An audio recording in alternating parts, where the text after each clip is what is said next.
Hello and welcome to Bhagavad Gita study. Today I thought I will share with you two verses that are for today. For example, this is a perpetual calendar. For some reason, when I posted about this, there was not many views in my channel for this. See, I bought this perpetual calendar which sits on my desk. This is one way of studying, right? If you absolutely don't have time, just flip the page and come to today's date, which is 28. You have two verses to just look at. And if this is not, this is how it stands. But if this is not focusing, I'll rather bring it like that and show it to you. So for today, we have two verses. 5:18, which is 5th chapter, 18th sloka. Vidyavinaya sampanne brahmane gavihastini sunichai swapake cha panditaha samadarshinaha. Panditaha samadarshinaha. The humble sages, by virtue of true knowledge, see with equal vision a learned and gentle brahmana, a cow, an elephant, a dog, and a dog eater. 5:19 is ihaiva tair jita sargo yesham samye sthitam manah nirdosham hi samam brahma tasmad brahmani te sthitah. These two are one of my very favorites, and I usually flip them and have two verses every day to look at. And I've never posted anything about them, but today I thought it's special because these two are very close to my heart. Now I'm going to read some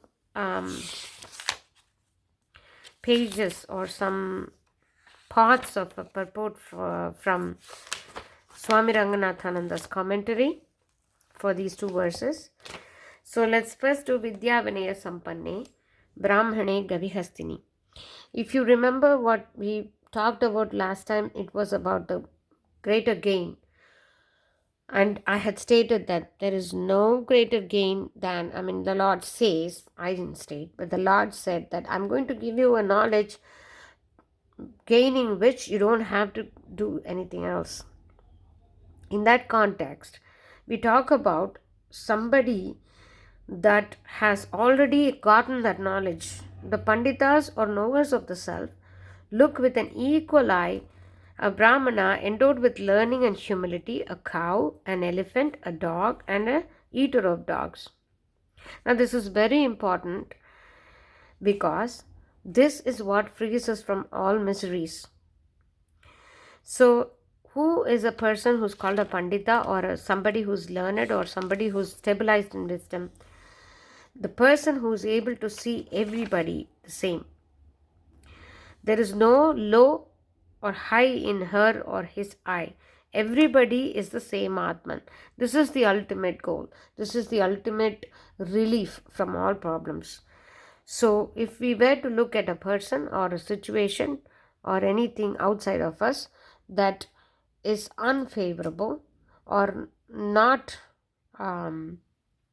likable, then that is the source of all our problems. So, if we were to see everything equally, that would be the ultimate solution to all problems. That is, everything is from God. Everything's source is God. So everything has to be good, right? It may look like it is not good. It may look like somebody is not nice to us, but they also are from God. So, for that kind of knowledge to be stabilized within us is not easy. It's not going to happen in one day. It takes, lifetime of practice to always remember the source and always be established in God so that everything looks and feels like God to us. So, the first one talks about a person who already is living that kind of life where he is only seeing God in everything. So I will only read the highlighted parts. It is easy to see God in a person who is holy and pure, but how to see him in a dog, in an ordinary person, or even in a criminal? How is it possible? Yes, this person has achieved that universal vision. In Sri Ramakrishna's Gospel, you read, He saw Brahman in dogs, in cats, in human beings, in the prostitutes standing out there, in every one of them. And he saluted every one of them. This happened in our own time. These are not mere words. These are not theories. These have been demonstrated again and again. So you see this in sages and saints' life history, and you've seen this happen. And this is only a very recent times that Sri Ramakrishna's avatara happened. So he always has seen everything as Divine Mother's own expression, and he's never seen anything else other than Divine Mother.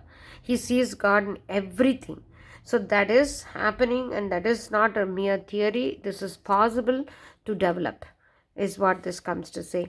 So the next verse is Ihaiva tairjita sargo yesham samye stitam manaha nirdosham hi samam brahma tasmat brahmani te stitaha. Relative existence has been conquered by them even in this world, whose mind rests in sameness, since Brahman is the same in all and is without imperfection. Therefore they indeed rest in Brahman. Ihaiva means here itself, now itself. Now itself somebody has already cracked the code, so to speak, that they are so established in Parabrahman, in God, in Brahman, which is the pure consciousness, that everything looks same to them, and they are situated in that sameness. Their mind is already resting in the equanimity of everything. So for this verse, Swami Ranganathananda has a huge purport, if you see, and rightly so. You know why? Because Priya and Apriya, let's say Priya and Apriya comes to enlightened and even unenlightened. The difference is, in unenlightened, Priya will evoke a strong reaction of Harsha, which is pleasure. Apriya will evoke Udvega, disturbance. In enlightened, no reactions are ever evoked. That means Priya is something that is favorable, Apriya is non-favorable. So it happens to both enlightened and unenlightened and enlightened. For example, Ramana Maharishi had cancer. Sri Ramakrishna Paramahamsa had cancer. Unfavorable conditions. Happens to sages and saints. Happens to us too. The difference between how they look at it and how we look at it makes everything, right? So what happens to us is, whenever an unfavorable condition comes, we evoke a reaction of disturbance within ourselves, whereas in an enlightened being, there are no reactions at all evoked. For them, everything is a manifestation of God, including the unfavorable person, unfavorable situation, or an unfavorable circumstance, whatever it is outside of them that they see, because their inner world is so peaceful that everything is a manifestation of God, and it's not just a theory. For them, it is truth. That is what this speaks about. Now imagine being in that state. Would anything be an issue? There will not be a problem. And that is why there is no greater gain than developing this equanimity or samatva. It is called samatva, samarpana. These are the terms that Gita always reminds me. Samarpana being surrender, samatva being equanimity. These are things to live by. If we are able to develop surrender towards God, and then we definitely reach that equanimity stage, where within our heart there is inner climate is very cool. Our inner climate is so unperturbed that everything is a manifestation of God for us, and then there is no need for us to feel anything other than bliss. Even when our body is in excruciating pain, like I told in the previous verse that I put on this channel, even when the body is in excruciating pain, or mind is in excruciating pain because of a turbulent situation, if our inner climate is completely cool, established in God, all those situations and turbulences and pain will only look like God, feel like God, and only evoke a feeling of bliss within a devotee, or a sadhaka, or a person who's walking the path of spirituality. So these two verses are very favorite ones of mine. So if you get a chance, please do look them up and study them at your own pace, from any of the commentaries you like. And if you like these verses, or this series where for each day we have a couple of verses in this calendar, I could go through this calendar. It would be random, it doesn't go in any format, so I can just flip a date and just start studying it with you. And in this case it is